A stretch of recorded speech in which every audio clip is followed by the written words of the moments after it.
you for joining us here on the panel on gender, identity, and representation in various texts.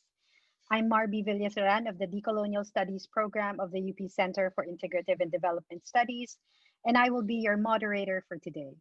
My pronouns are she and her. I have had the privilege of getting a sneak peek at the presentations for this afternoon, simply because the scholars in this panel were also fellows at the Decolonizing workshop held just last Thursday. I'm looking forward to hearing about their work again, as well as the discussions they will generate with a larger audience as we have this afternoon. So the session will begin with all three presentations before we take in questions. We will have a maximum of 20 minutes per presentation. And I hope the presenters will forgive me if I do remind them in the last 5 minutes allotted to them for their talk. So after the presentations, we will then open up the session to questions. During that open forum, we do encourage this to be more conversational and actually a venue for the free flowing of ideas, but of course, expressed in a very respectful manner. So our first presenter will be Kiel Ramos Suarez from the Linnaeus University for Concurrences in Colonial and Post-Colonial Studies in Sweden, as they talk about the colonial medicalized construction of homosexuality from 1916 to 1970 as an illness of the body and mind. They are to be followed by Petsy Ismoyo from Gadjah Mada University and Wacana Christian University in Indonesia. Petsy will analyze and critique the gender structures imposed upon the Bugis people and its ramifications on the Bissu's hybrid identity and social positioning through time. And as a finale, we will be listening to Raynon Luchika from Pasig City High School. Raynon will critique the colonial and nationalist interpolations of what is considered as Philippine Modern Visual Art. Raynon will also highlight the encounters between Western influences in art and the Philippines' own culture, art, and traditions in his presentation. So I ask everyone, as we prepare to listen to Kiel, to mute all your microphones. If you have any questions, you can type them in the chat box while the presentations are going on. The presenters will then address these questions during the open forum. Thank you. Can we have Jessie, if you're ready? Yes, thank you, Marby. It seems like I have some difficulties with the unstable connection, but I hope it will be fine during the presentations. So let me first share my screen. Wait.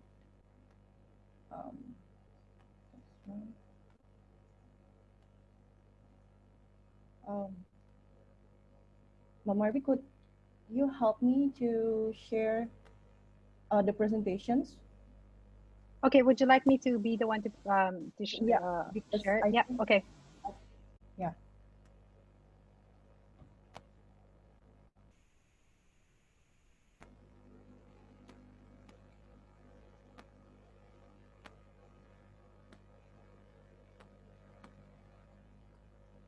So perhaps while waiting, good afternoon to everyone. It is honor to me to be here in this afternoon sessions, and let me introduce myself first. My name is Petsy Ismoyo. It's Jessie for short. My pronouns is she or her, and I'm from Indonesia. I'm PhD student in Indonesia Consortium for Religious Studies, Graduate School of Gadjah Mada University in Yogyakarta, and I also teach multiculturalism in International Relations Study Program in Satya Wacana Christian University since 2016.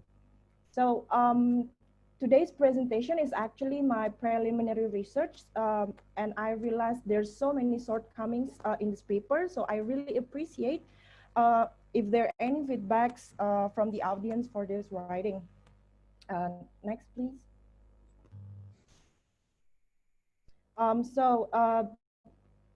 This presentation discusses about decolonizing gender identities in Indonesia, particularly to the study case of Bissu in Bugis people.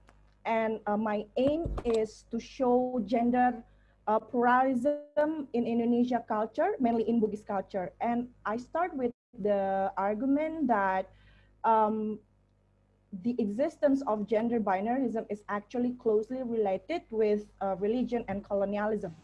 And both are very, very influential in shaping the understanding of gender that only recognize two types of gender, men and women. And I try to deconstruct this understanding, this heteronormativity or the common perspective of gender through the process of undoing or back to the local knowledge as what happens in Bugis culture. Um, and it is very interesting. In the slide, you can see there there's a Bissu, there's a two Bissu. They are perform one ritual in South Sulawesi, the ritual called Mapalili. It is a hereditary ritual carried out by Bissu. The word Mapalili itself comes from Palili, and Palili means to protect rice plants from anything that could destroy or disturbing things in harvesting process. And this ritual aims to keep the planted area from disturbance, so it could reduce production that could reduce production yields. And it is not only happen in one place, but it happened in several places or several areas in South Sulawesi. But this picture is from Sageri in Pangkep in South Sulawesi, but it also happened in Bone, Sopeng, and Wajo. Um, and the interesting thing is uh, the Bissu actually resides in this place called Bola Arajang, and Bola Arajang is a sacred place where they store their heirlooms, and these heirlooms are being used while they have this kind of ritual. Next, please. Okay, and as you can see in the slides, in the left side, this is the picture of Puang Matoa, taken in 2004. And the interesting thing is, since Puang Matoa Saidi, his name is Puang Matoa Saidi, he's died in 2011, and after the death of Puang Matoa, the existence of Bissu has become very, very dangerous to the community of Bugis. And in this presentation, I divided into two research questions. I think the question 1 and 2 is related to each other. What is understanding of gender religion in Bugis people, and how to deconstruct the knowledge about gender identities in Indonesia by reflecting how the way of Bugis people perceive gender and religion. But beforehand, I think it is very important to put some social cultural context in terms of Bugis people. So I narrow it into 3 points. The first one is when we talk about Bissu in Bugis people, their identity is torn apart between this figure of ancient religious leader and this modern transgender identity. And it leads to two things as in context. The first one, the second one is in Indonesia, related to their religious identities in Indonesia, we only acknowledge 6 official religions: Islam, Christianity, Catholicism, Hinduism, Buddhism, and Confucianism. It raises a big question how does citizens identify their religion limited on 6? So native the other thing point that I rise about the increasing number of sexuality groups happens to the Bissu because their gender identity. Next.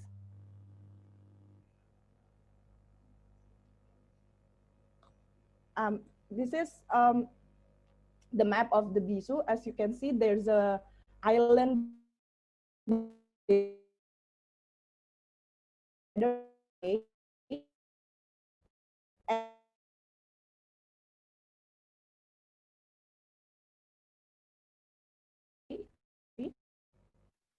I it don't know if might it's just me, but I think you're talk breaking up, about Jesse. Bugis people. Oh, oh, I'm breaking up. It's the unstable connection, but can we That's all clearly? right. You're doing good now. Okay.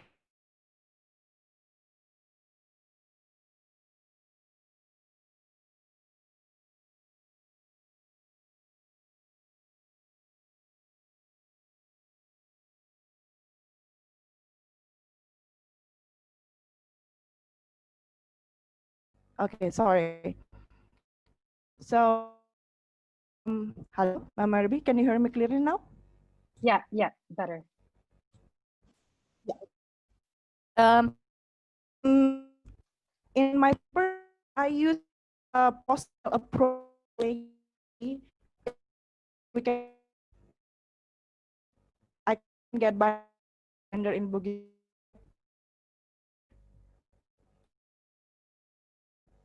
Jesse, sorry, you're breaking up again. Yeah, can you go forward, ma'am? Fine. Leader of 5 genders.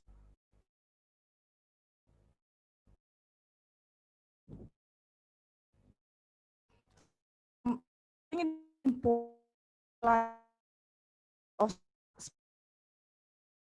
eh, the uh,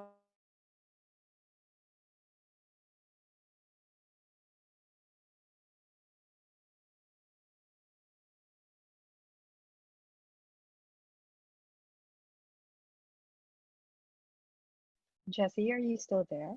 yeah, I I looked I went out I went out and went back again. So sorry about the connection here. But can you hear me clearly now? I can hear you now. Thank Okay. you. Okay. Sorry. Okay, let me. Am I on the right slide, Okay. Yeah. or do you want me to go back? No, it's fine. Okay, So fantastic. perhaps I would explain that Bissu is a part of this gender pluralism that Indonesia culture has. So in Bugis, we recognize 5 genders. So we call a male as Orwane and female as Makunrai, and Kalalai is a female with the masculine trait, and Kalabai is a male with feminine trait, and Bisu itself is a transvestite religious leader. And in this paper, I tried to break it down into 3 parts, as Edward Soja means uh, regarding to the identities that embedded values, in which refers to certain morality that is very different according to which time. And in his theory, he mentioned about the conceive, the live, and the perceive. But what I'm going to explain here in brief that first one, I want to emphasize that the position of the Bisu is in the liminal space. So their position as a power of agency within these stereotypes and persona that often associated with that 2 identities that I mentioned before, the ancient religious figure and modern transgender identity. And this liminal space brings out the meaning that oftentimes slip because the partiality of power of agency. And there's also this mechanism of condensating meaning or metaphor that used as a stereotype to the Bisu, um, as uh, as it appears nowadays. Bisu often associate as banci, and banci is the word in bahasa Indonesia. It is a derogatory term to define someone that half man. So Bisu nowadays is often called as banci, and as they are the majority of them working in the salon, both a beauty and hair salon, they got these stereotypes of banci salon.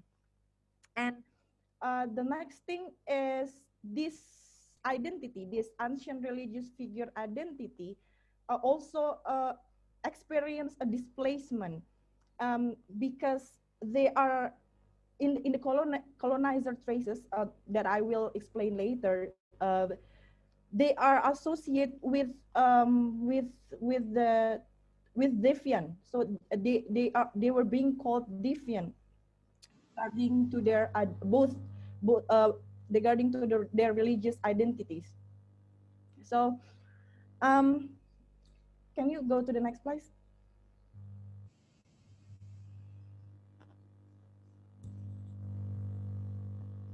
Yeah, next, ma'am. Sorry. Um, okay. I think it is very the another important thing is my research findings show that in the oh sorry can you go back before the in the conceive and the leaf, because I want to highlight that in the conceive we have to know that in the Bugis people we recognize Atorio Loang. It is indigenous belief, indigenous Bugis belief system that lies or we call it adat, that lies into two important things, two important values. The first one is Malempu, and the second one is Malebi. And in this belief, there's a concept of human being that being blessed with the spirit, or they call it sumangek.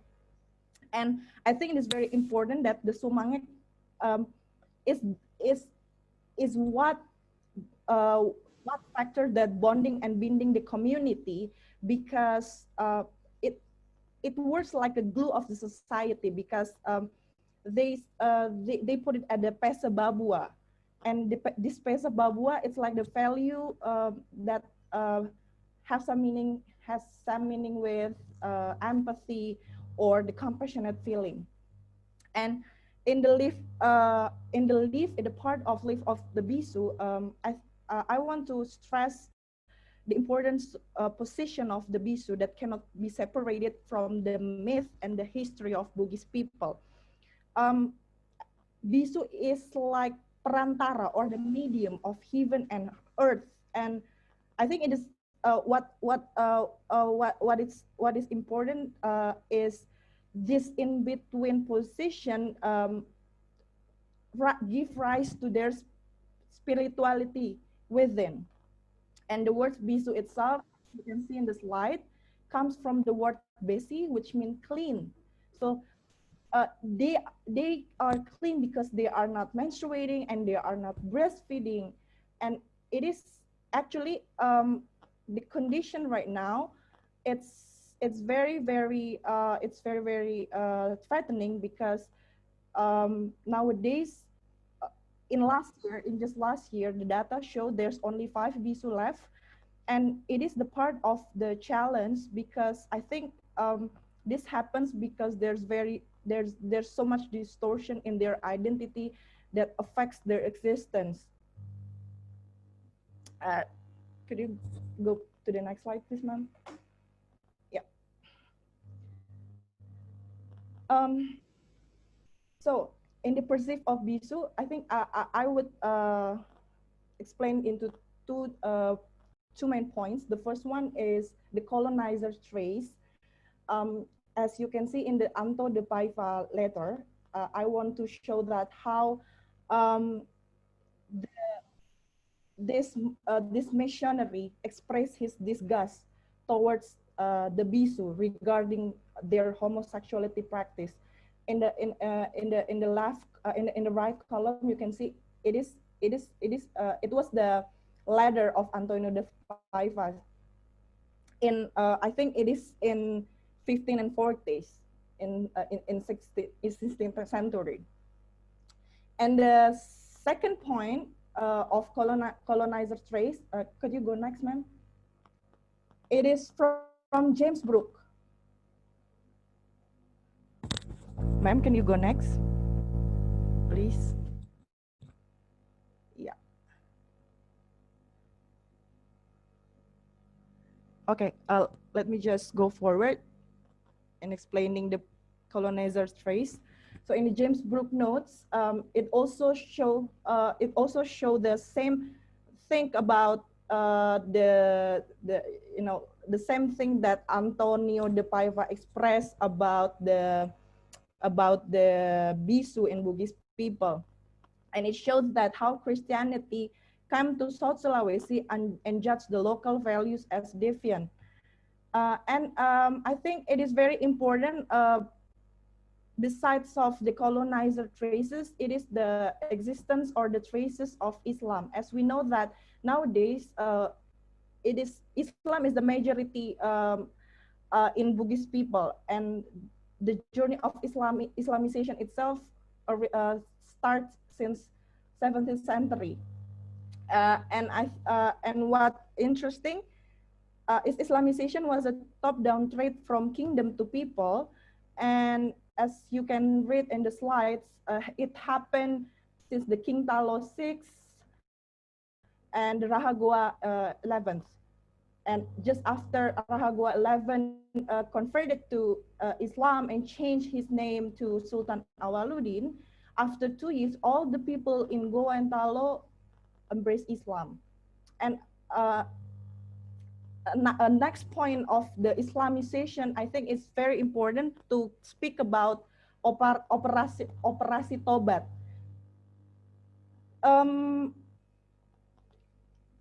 Tobat in Bahasa Indonesia means to be aware and regretful of wrong or evil deeds we doing, and we intend to correct our behavior and action. So this operation actually initiated by Kahar Muzakar.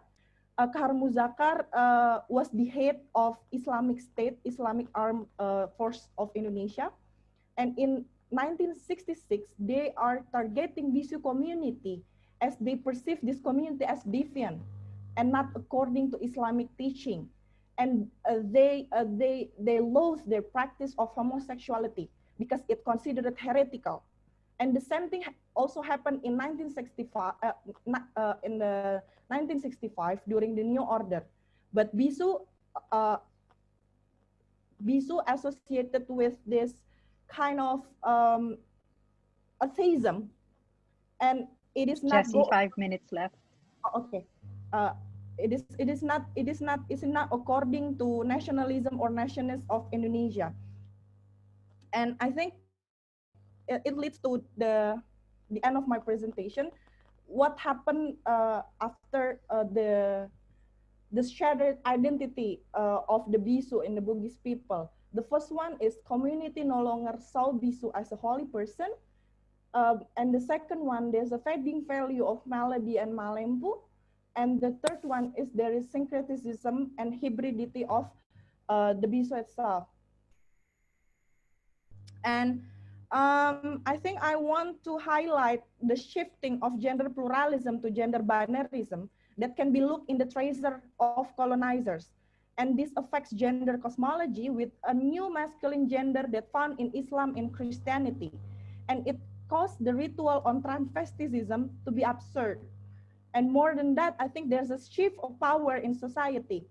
From the research show that this is the derogatory term of Banchi rise because the resistance to this modern transgender identity by the society that embedded with religious values, mainly Islam values. And lastly, I think the leadership, it leads to a leadership crisis due to the Bissu shifting position in social institution. Okay, I think that brings to the end at my presentation. I thank you so much, and I would more than happy to answer a question. Sorry for the unstable connection. Thank you, Jessie, and that's all right. Those of us here in the Philippines do understand unstable internet connections and getting cut off and all of those things, right? But thank you for your presentation. Thank you for making us aware of gender structures among the Bugis and how concepts of deviance from colonial gender impositions or influences have managed to actually erase or eradicate, a particular gender identity. So thank you, Jessie, again. So we're moving on to Mr. Raynon Luchika. Raynon? Oh, hi. Can I be heard? Yes, yes, yes. Yeah, wonderful. Allow me to share some screen here. There you go.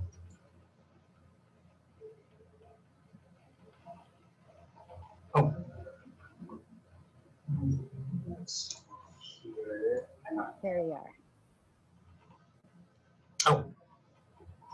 Yep, I can see it, Raynon. Hang on.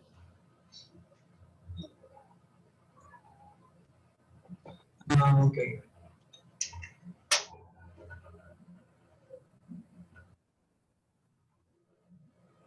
Oh, how about now? Is it like the full screen? Yep. Okay, that's wonderful. Yeah, that's right.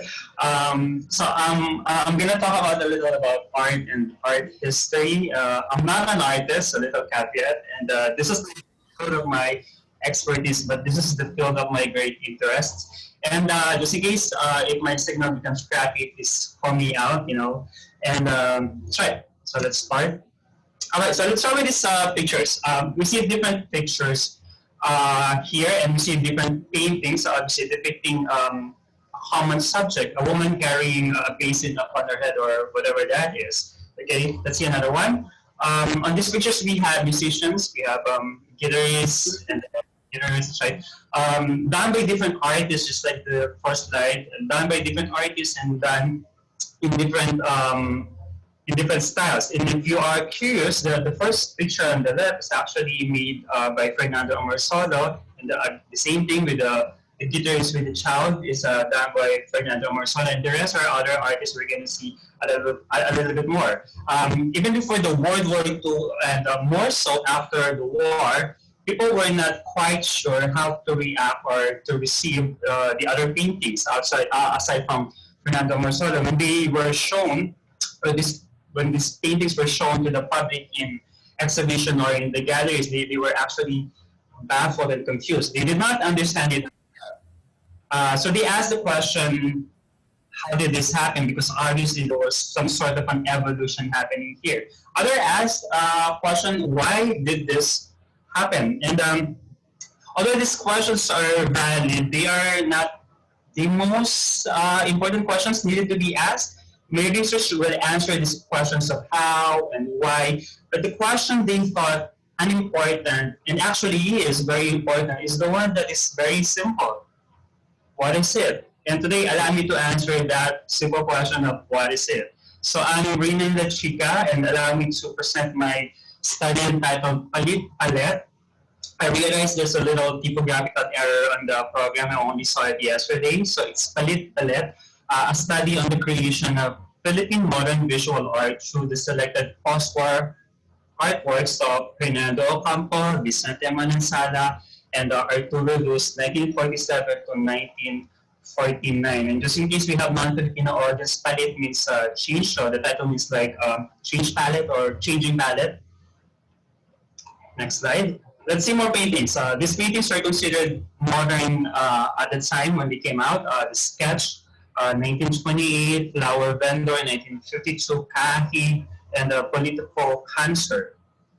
That's right, and Political Cancer.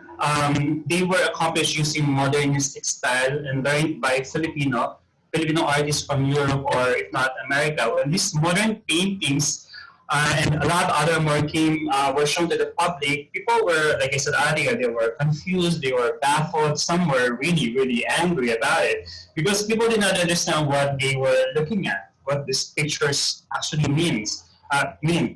They were accustomed to the perfect and idealistic paintings of Amorsol and other painters or artists who painted like him.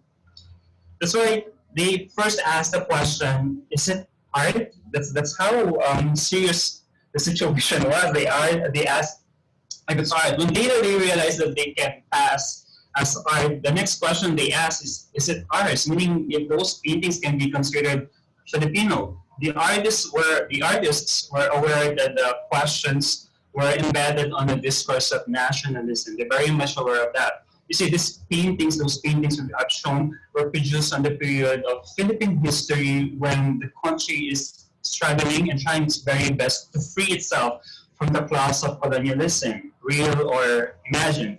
The discourse of nationalism became the antithesis of colonialism, and this discourse was felt not only in the art, but also in the politics, writing of history, literature, studies, and most of the post-colonial writings were actually tended to be more anti-colonial. In the visual art, unfortunately, the modern paintings were placed under scrutiny. The reaction of the people, the critics, intellectuals, and at the time were polarized into two. Even if they were looking at the same art, let's say this, okay? They interpreted this modern art as some people says, and critique it as a form of colonialism. They call it poor imitations, inauthentic copy, method of attack, confirmation of colonialism, cultural treason, that's very heavy. They say it's a product of the silence of the Filipino artists or uncreated. On the other side, looking at the same art, some critics and some scholars and intellectuals said, no, this is actually a proof of or indicators of or resistance against Western influences, that these pictures are nationalistic in spirit, Philippinism is felt from them, and they say that it is anti-imperialist. But you see, artists more than this polarized interpretations or evaluation. A single interpretation, or in this case, so creates a generalization. And the problem with this generalization is not that they are untrue, but they are incomplete and ignore other important information. So the question now is that, but the question is how to reevaluate, because I'm calling for a reappraisal of this modern art and modern paintings. So the question is how to evaluate or reevaluate or reappraise Philippine modern art without necessarily demonizing the Western style and influences, nor romanticizing or weaponizing it for nationalistic cause. You see, the ideological commitments could be sometimes misleading, and this discourse of anti-colonialism and nationalism were so loud, so blinding that we miss or ignore a lot of other important details. In this study, I researched and looked for these details and information that we can use in our reevaluation or reappraisal of these paintings. That's right. I also hope that this reappraisal can teach us to feed the discussion of art and art history in the Philippines, at least a tendency to essentialize it, and to avoid oversimplification, and to remove the filters we use whenever we look at these paintings. So to accomplish the task, I use one of the framework I use is the theoretical model of communication. This I learned from the book by Father Rene Havaliana S.J. His book, Living Cultures. The theoretical model of communication became the action of my study. It's a theoretical model, it says here, treating cultural and artistic exchange as a form or a kind of communication, and it involves a great deal of active participation on the side of the artists. They were not silent, they were very, very active indeed. Another framework I use is actually from John Clark's Art Historical Processes, and this complements the communication model by Father Rene. Clark's art historical process will help us to find these neglected and overlooked details and information that can help us in our reappraisal and reevaluation. So according to Clark, the art historical process involves these steps. We have here relativization, transfer and dissemination, assimilation, and transformation and innovation. And as we move through these steps, we will be able to get answers on how, why, and more importantly, what. Okay? So let's start with relativization, or this is going to be just a passing through. Style is relativized when one local style, just like Fernando Amasolo's style, is no longer seen as natural or uncontested, or a type and technique of representation is no longer accepted on customary terms. The relativization process therefore makes us aware of who we are and who we are not. The process starts with relativization because it usually relates the story of the introduction of the modernistic style to the society or in the culture, in the case in the Philippine culture and society. And usually it's not friendly, it's very hostile. Artists who are considered conservative and follows academicism in their art tend to reject and discredit the modern styles. This is not unique in the Philippines. Other Asian countries also had the same experience, but this process makes us aware, like it says here, of who we are and who we are not, because our art is being compared to something that is done by other people in other parts of the globe. And there will be a lot of comparing, there will be a lot of contrasting, and mostly contrasting. Okay. In the case of the Philippines, let's be specific, national artist Victoria Idades promoted and defended modern art. Idades, thank God, was not only an artist, but he was also a writer. So he published his defense for the modern art, which were attacked and criticized also publicly by other intellectuals. In this pictures, we see, we call this articles written by Victoria Idades, and the other side we have here a critique against the modern art by Guillermo Tolentino. These two are actually now national artists, and they were actually friends. But in publication in newspaper, they're actually fighting over modern art, which is kind of funny. And I guess the climax of the dispute happens in 1955, such drama, when there was a walkout from an exhibition. There was also a contest, and unfortunately for the conservative artists, most of the winners were actually modern artists. Exasperated, the conservative artists pulled out and pulled down their paintings and display it outside. Really, such a drama. Huh? Nevertheless, the so-called walkout somehow alleviated the conflict, and the artists began to accept or simply ignore the issue. Next up, we have transfer and dissemination. This one is easy. We simply answer the question how these modern styles and artistic method reached the Filipino artists here in the Philippines. Well, after the Second World War, the Americans returned as well as their products, including magazines. Okay, Time, Newsweek, Life, and many other more magazines came back in the circulation, in Philippine circulation. These magazines published reproductions of modern paintings by other artists across the globe. We have here some example by Raynon, French cubist. His painting "Disc in the City" was featured in Time magazine, October 31, 1949. Another one I found was George Brack's Still Life on Table, featured in Newsweek on April 1949. Okay, and aside from this wonderful reproduction, some of them were actually printed or published in the Philippines in black and white. So that's a bit more challenging for our Filipino artists. But aside from these reproductions, those magazines also published backstory of modern artists. One famous is from Life magazine, published in August 1949, about Jackson Pollock. Here, again, the story of Jackson Pollock inspired a lot of Filipino modern artists at the time, and they realized that they are not the only one who's being attacked. And other magazines also published stories about the struggle of Van Gogh, Paul Gauguin, Renoir, Cezanne somehow.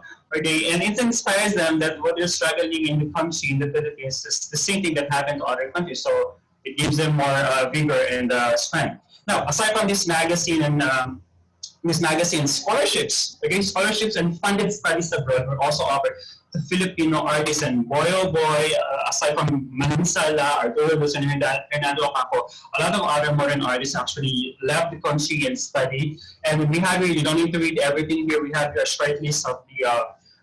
a short list of studies abroad and scholarships of the artists, which I studied for this research.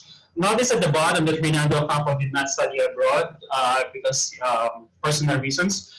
Yet he still managed to acquire modernistic style by studying magazine reproduction. Boy, that was tough. And reading writings of his favorite artists like Mondrian, Kandinsky, and Paul Klee.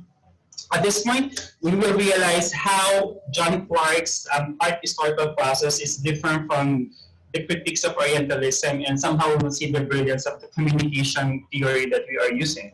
Okay? Because the challenge engages us not only to look and critique the foreign style or method and its source, which is the West, but also Clarke is challenging us to also pay attention on the receiving society and culture, us, the Philippine society and culture. This huge detail is often overlooked in the discourse of anti-colonialism. It is important for us to realize that prior to the introduction of modernistic style and method, the Philippine society and culture is not empty. Take a look at this. Again, no need to read everything, but I just want to give you the impression how many elements do we have in our society at the time. These various influences, heritage, and centuries-old traditions the Philippines have.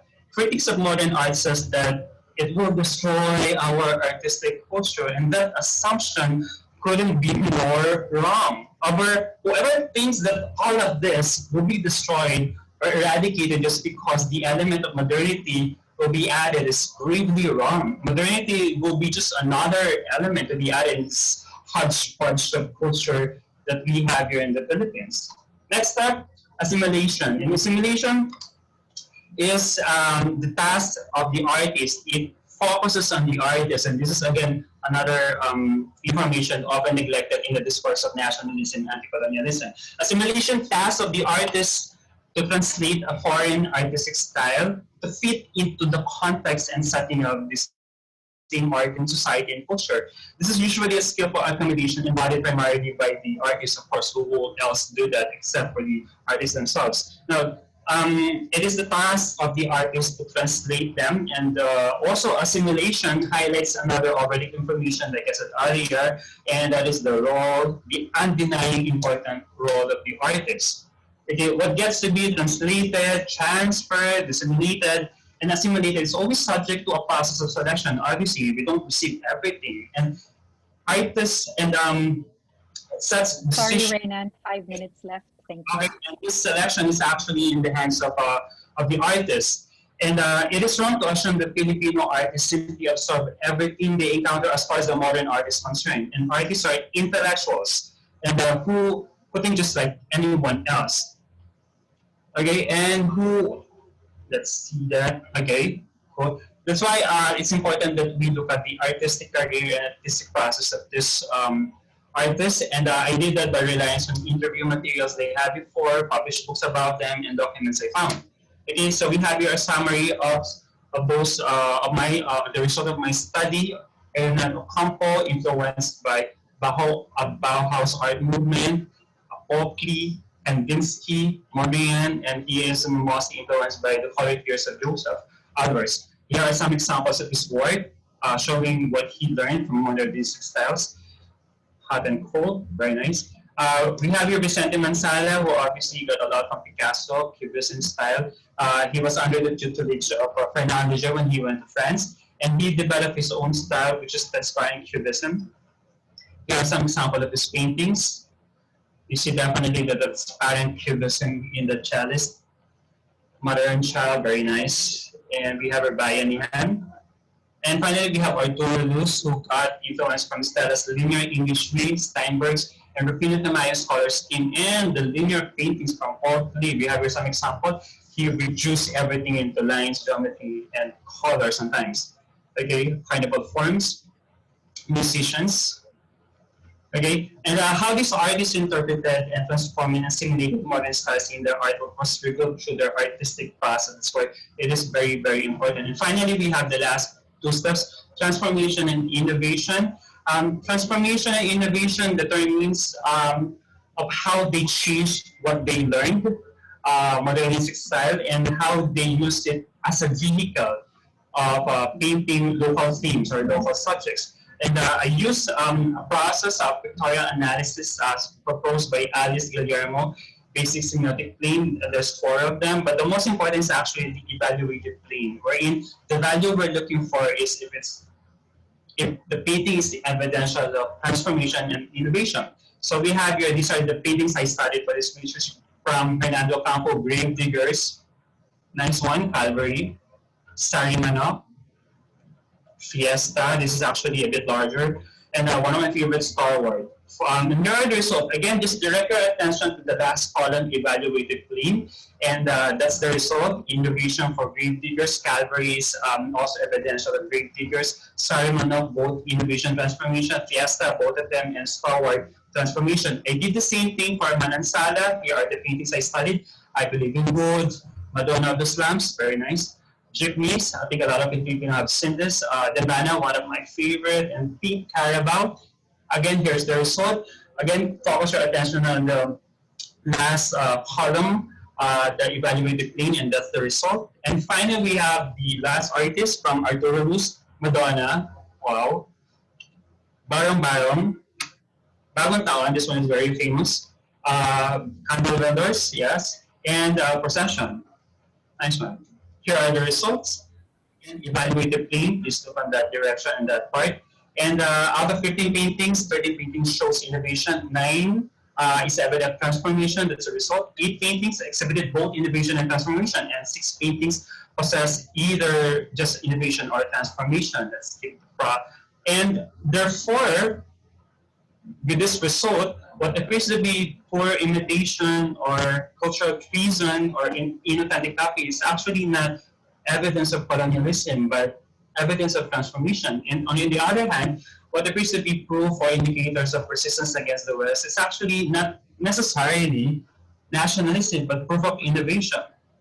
And what seems to be poor imitation is actually a victory of Philippine arts. So next time you see these paintings, don't ask the question how, don't ask the question why, and maybe just simply ask the question, what is it? And what is it?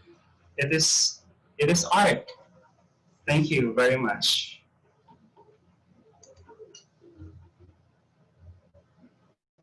Thank you, Raynon.